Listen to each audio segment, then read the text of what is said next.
memang tidak mudah untuk melaksanakan hal tersebut karenanya memang pihak-pihak yang terkait harus bisa melakukan evaluasi total. Menanggapi tragedi keracunan massal para murid dari makanan MBG, pakar hukum pidana menilai para penyalur makanan dan pihak yang memasok bahan makanan bisa dijerat pidana terkait unsur kelalaian. Selain pidana, para pengelola MBG juga bisa dijerat dengan Undang-Undang Kesehatan hingga Undang-Undang Perlindungan Konsumen terkait distribusi makanan yang tak sesuai standar kesehatan.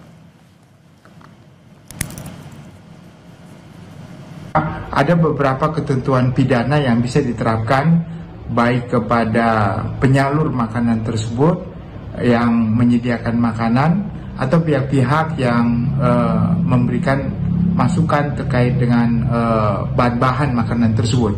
Pasal-pasal pemidanaan itu terkait dengan pasal 359 contohnya, yaitu kelalaian yang mengakibatkan matinya orang lain, dan juga bisa dengan pasal 360 kelalaian mengakibatkan luka berat. Ada juga Undang-Undang Kesehatan nomor 30 tahun 2009 pasal 190 yang mengatakan bahwa orang yang mengedarkan makanan yang tidak mempunyai standar pengedaran makanan yang benar juga dapat dipidana maksimum 10 tahun.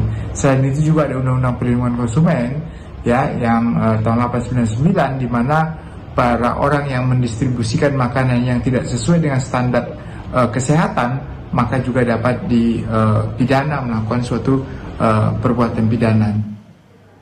Sementara itu, Ketua DPR RI Puan Maharani meminta pemerintah mengevaluasi total terhadap pelaksanaan program MBG pasca kasus keracunan menimpa sejumlah siswa. Menurut Puan, hal itu perlu dilakukan agar tidak ada lagi siswa yang dirugikan dalam program MBG. Ya, harus selalu dilakukan evaluasi untuk bisa ditindaklanjuti untuk bisa pelaksanaannya di lapangan bisa menjadi lebih baik. Dan jangan sampai kemudian anak-anak yang kemudian dirugikan. Jadi memang tidak mudah untuk melaksanakan hal tersebut karenanya memang pihak-pihak yang terkait harus bisa melakukan evaluasi total. Selama 3 hari berturut-turut, ratusan siswa di Kabupaten Bandung Barat, Jawa Barat alami keracunan MBG. Jumlah ini bukan sekedar angka, namun ada nyawa manusia yang dipertaruhkan. Lalu siapa yang harus bertanggung jawab? Kita bahas bersama Wakil Ketua Komisi 10 DPR RI fraksi PKB lalu Hadrian Irvani dan juga ahli gizi masyarakat Dr. Tan Sotien dan Guru Besar Fakultas Hukum Unsud Profesor Hipnu Nugroho. Bapak-bapak, ibu-ibu, selamat petang semua. Selamat petang. Siap, saya ingin ke Pak Lalu dulu. Pak Lalu, bahwa kita tahu orang tua murid di Kabupaten Bandung Barat akhirnya minta agar program MBG ini dihentikan karena anak-anak mereka sudah kedua kalinya alami keracunan. Tanggapan Anda? Baik, Mas. Jadi pertama yang ingin saya katakan adalah sejatinya program MBG ini adalah program bagus. Niatan Presiden Prabowo adalah agar asupan gizi bagi anak-anak usia sekolah betul-betul terjamin sehingga mereka konsentrasi untuk belajar dan siap untuk menuntut ilmu demi masa depan mereka. Kemudian yang kedua, tentu dengan kejadian hari-hari ini yang terus terjadi, maka kami di Komisi 10 meminta kepada Kementerian Pendidikan Dasar dan Menengah, dalam hal ini Pak Mendikdasman, untuk berkomunikasi dengan Kepala BGN.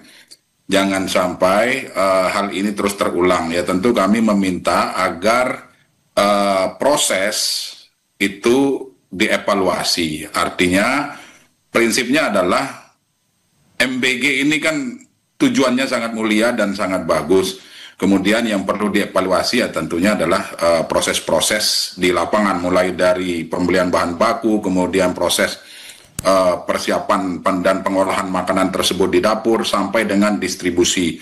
Banyak temuan-temuan yang kami dapati di lapangan bahwa ternyata memang betul yang terjadi kadang makanan basi, karena mungkin dimasaknya mulai jam 1 maupun jam 2 dini hari.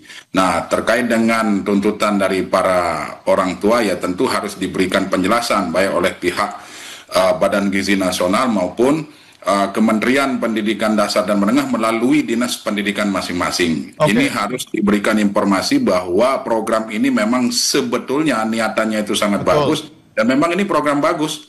Gitu. Baik, kita sepakat tentu MBG adalah program yang sangat baik untuk meningkatkan nutrisi dan juga gizi anak-anak. Tapi kan orang tua ini meminta Pak untuk di stop terlebih dahulu dan dilakukan evaluasi.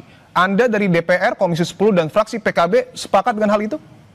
Ya tentu kita bersepakat khusus bagi daerah-daerah yang mengalami keracunan ini loh ya, di sekolah-sekolah yang mengalami keracunan, mohon di stop, mohon dievaluasi dulu, disterilkan dulu ketika nanti sudah benar-benar terjamin bahwa kejadian ini tidak akan terulang kembali, monggo dilanjutkan. Oke. Seperti itu.